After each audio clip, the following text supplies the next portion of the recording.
que tout est beau. Alors, première page du Journal de Montréal, rien ne va de plus sur la rue Sainte-Catherine. Le pourcentage d'espaces commerciaux vacants sur la fameuse artère atteint des records. On va en parler avec M. Michel Leblanc, président et chef de la direction de la Chambre de commerce du Montréal métropolitain. Bonjour, Michel Leblanc. Bonjour, M. Martineau.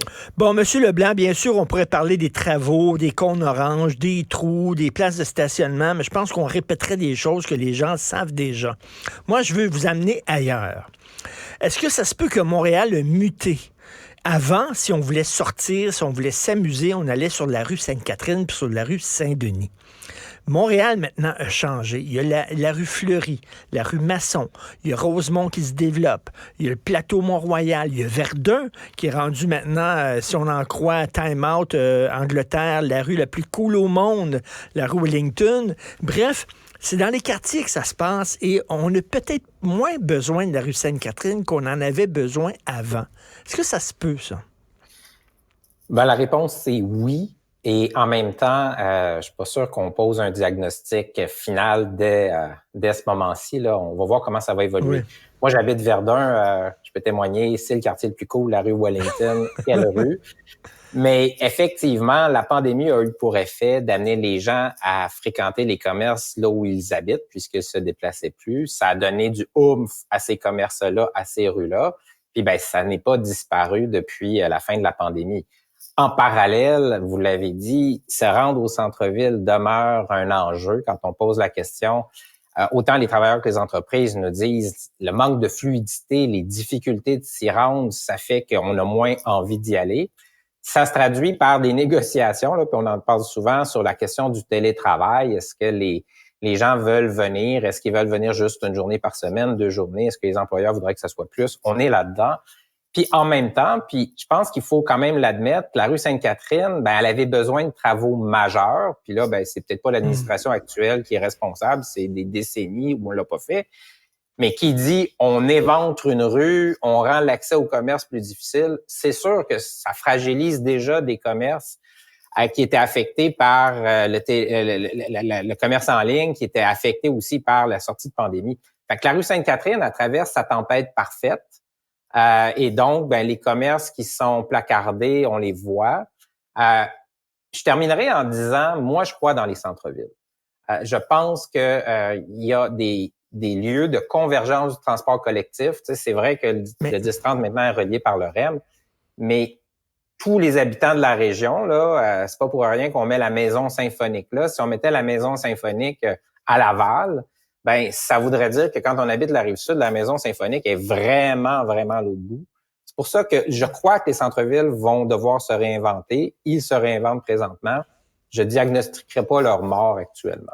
Mais les centres-villes, on dirait, c'est l'impression, je vais à New York ce week-end, passer 3 jours à New York, puis la 5e avenue, c'est des touristes qui sont sur la 5e avenue. Les New-Yorkais vont pas sur la 5e avenue. Est-ce que ça va être justement la rue Sainte-Catherine, ça va être pour les touristes? D'ailleurs, quand on se promène sur la rue Sainte-Catherine, on voit qu'il y a beaucoup de touristes, beaucoup d'anglophones et tout ça. Puis finalement, les Montréalais qui vivent à Montréal vont aller plus dans les artères commerciales de leur quartier. Est-ce que ça se peut? Oui, la réponse, c'est oui. C'est-à-dire, on le voit dans beaucoup de villes européennes où on a eu un afflux de tourisme depuis facilement plus de 10 ans. Là. On le voit, si on va à Barcelone puis qu'on se promène sur la Rambla ou dans ce coin-là, les Barcelonais sont beaucoup moins nombreux que jadis. Puis là-bas, on sent qu'il y a une frustration. Ici, on a un centre-ville qui demeure très habité. On a des zones proches du centre-ville où ça va se construire, où ça se construit déjà. Là. Vous avez dans la partie est, là où il y avait Radio-Canada, là où il y a juste au bord du pont Jacques-Cartier, là où il y avait la Molson. Si vous allez vers le sud-ouest, vous avez tout un grand territoire là qui va se développer. On peut penser qu'il va y avoir du résident au centre-ville ou en périphérie du centre-ville qui va alimenter l'activité. Là où vous posez le bon questionnement, c'est si j'habite sur la Rive-Sud, avant, il n'y avait pas de salle de spectacle à mon goût sur la Rive-Sud. Ben là, il y en a. Puis il y en a à Laval, puis il y en a dans le 450. Alors, la question va se poser. Il y a des bons restos. Moi, des fois, ça m'arrive. Jamais j'allais à Laval, puis ça arrive sud. Puis là, maintenant, ben je vais là pour Parce qu'il y a des bons restos, puis les autres, ils ont leur resto, ils ont leur salle de spectacle, ils n'ont plus besoin de venir chez nous. Même chose à Laval aussi, donc, veut pas, ça fait du mal au centre-ville de Montréal. Oui, puis en même temps, faut juste avoir un petit peu l'équilibre dans tout ça.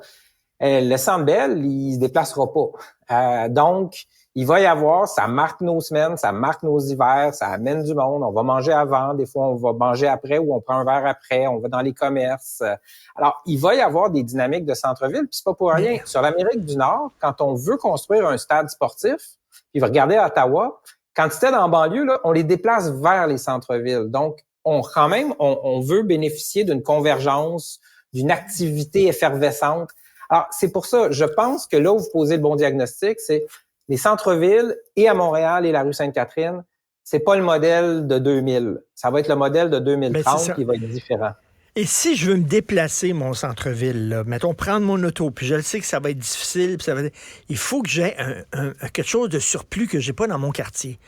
Sur la 5e avenue, les magasins, par exemple, c'est des parcs d'attractions. C'est des gros magasins. Tout le monde va aller sur la 5e avenue pour voir le magasin Nike.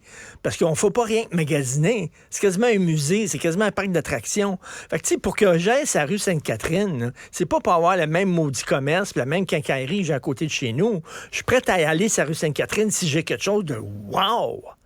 Mais il est où le wow? C'est ça? Ben, le wow, il est difficile à faire pendant que je l'éventre puis que je la reconstruis. OK? Une fois que je l'ai fait, là, moi, je dis aux gens, par exemple, allez voir chez Burke's. C'était un magasin. Là, Burke's, c'est un hôtel, c'est un bon restaurant. Il y a une place qui a été refaite en avant. Là, il va y avoir des travaux éventuellement sur le Labbé. Alors, je pense que là où vous avez parfaitement raison, là, c'est quand je parle à mes homologues des autres grandes villes d'Amérique du Nord, le mot qui revient tout le temps, c'est l'expérience. Quand vous dites c'est comme un musée, c'est d'y aller en soi, c'est une expérience. Donc, on revient. Moi, quand j'étais jeune, ma grand-mère disait, on va descendre dans le bas de la ville, puis on va aller dans un grand magasin. Ben, ce que ça voulait dire pour ma grand-mère, c'était une sortie. Ben là, il faut que le centre-ville retrouve progressivement son statut d'une sortie. Quand j'étais petit, c'était la vitrine d'Ogilvy. Pendant le temps des fêtes. Hein? On allait là avec les petits trains électriques puis tout ça. Bon, là, on est en 2023. Savez-vous, la dernière fois que j'ai fait « wow », c'est quand je suis allé voir Humanity. Le nouveau building là, à Montréal, et il y a les restos qui sont à l'intérieur, les bars, le DJ, la terrasse, tout ça. Là, j'ai dit « wow ». Ça, c'est un truc de centre-ville. Bon, on va regarder ce qui se passe là, juste à côté de la place des festivals. Il y a la nouvelle tour avec la fameuse passerelle. Tout le monde est intrigué de voir ça va avoir l'air de quoi. Nous, on aime bien aussi ce qui se passe à la place Ville-Marie. On a un propriétaire là qui veut que l'esplanade, ça devienne un lieu où ça se passe. La Chambre s'est investie avec le gouvernement du Québec dans l'anneau. Et dans le fond, l'idée, c'est exactement ça. C'est que le bâti autour, ça nous intéresse, ça nous intrigue, que des propositions d'affaires commerciales attirent les gens. Je veux pas faire de la publicité, mais dans la place Ville-Marie, dans le milieu, là, à tous les jeudis soirs, les vendredis soirs, mettons que c'est actif. Si on est un jeune en ville puis qu'on veut rencontrer des gens, là, il y a de l'énergie dans la place. Alors, c'est ça que ça prend, c'est ramener le centre-ville intéressant pour des jeunes, pour des gens qui veulent sortir, pour des gens qui veulent vivre une expérience différente qu'on retrouvera pas à 10-30. Mais ça se construit tout ça, là. Mais c'est ça, mais comme vous le dites, là, moi j'ai entendu Yves Daou tantôt, qui dirige la section argent dans le Journal de Montréal, me dit les travaux dans le centre-ville, c'est jusqu'en 2030. Et c'est difficile d'attirer des gens qui veulent faire du wow à Montréal quand il y a plein de travaux comme ça. C'est le défi. Et il y a deux choses là-dedans. Pour moi, il y a ce qui est absolument nécessaire. On a négligé nos infrastructures. Bon, ben c'est plate à dire, là, mais à un moment donné, il faut le faire. L'autre chose, par contre, c'est est-ce qu'on peut avoir des solutions de stationnement plus faciles? On n'a pas d'application universelle qui nous dirait où est-ce qu'il y a de la place, qui fera en sorte que quand on va à 10-30, on se pose pas de questions. On va trouver du stationnement. Quand on vient au centre-ville, on est un peu nerveux. On va-tu arriver trop tard si on va voir un spectacle? Est-ce qu'on va trouver rapidement parce qu'on a des rendez-vous? Bon, c'est ça qu'il faut que la ville donne comme message. On viendra pas tous en transport collectif. La dame de Repentigny qui va aller voir son spectacle à la Maison Symphonique, elle va venir en voiture. Bon, ben il faut qu'on lui facilite la vie. Puis là, il y a un enjeu avec la Ville de Montréal présentement. On sent pas qu'il y a un équilibre vis-à-vis de l'auto. En tout cas, à la Place des Arts et à la Maison Symphonique, ils ont un excellent stationnement que j'utilise souvent en bas. Il est gros, il est grand, il est pas trop cher. Ça, c'est quand même... ça fonctionne. Oui, mais en sortir. Moi, les gens qui me disent quand ils vont... En sortir de là, c'est fou. C'est fou. Dès qu'on est dans le stationnement, on est content. Sortir de là... Alors, c'est pour ça que c'est la réflexion sur la fluidité des voitures qu'il faut avoir. Tout à fait, c'est vrai, sortir de là. Mais dans le coin le quartier des spectacles, il n'y a pas de problème, mais c'est vraiment là, entre Atwater, mettons, je dirais, et Mansfield, mettons, là. Tu sais, Atwater, puis même Saint-Laurent. Allez au Musée des Beaux-Arts, allez-y en voiture parce que vous voulez voir l'exposition. Vous arrivez de la chute, vous allez chercher du stationnement. C'est là qu'il y a un défi. Il faut proposer des solutions, il faut qu'il y ait des applications, il faut qu'on soit dans la modernité. Puis il faut qu'on admette que les gens ne viendront pas en bixi électrique, même si c'est intéressant quand on habite dans le 450. C'est ça. Être peut-être un peu plus ouvert aux automobilistes, pas les voir nécessairement comme des ennemis, des adversaires. C'est ça. L'idée présentement, là, c'est qu'il y a une forme d'idéologie anti-voiture qui ne respecte pas le fait que c'est un cocktail de mobilité dont on a besoin et ça inclut la voiture. Et présentement, là, à mon avis, il faut rééquilibrer l'approche. Les gens d'affaires nous le disent, les gens du centre-ville sont nerveux, ça vaut pour les tours, ça vaut pour les commerces, puis éventuellement pour la clientèle de ces commerces-là.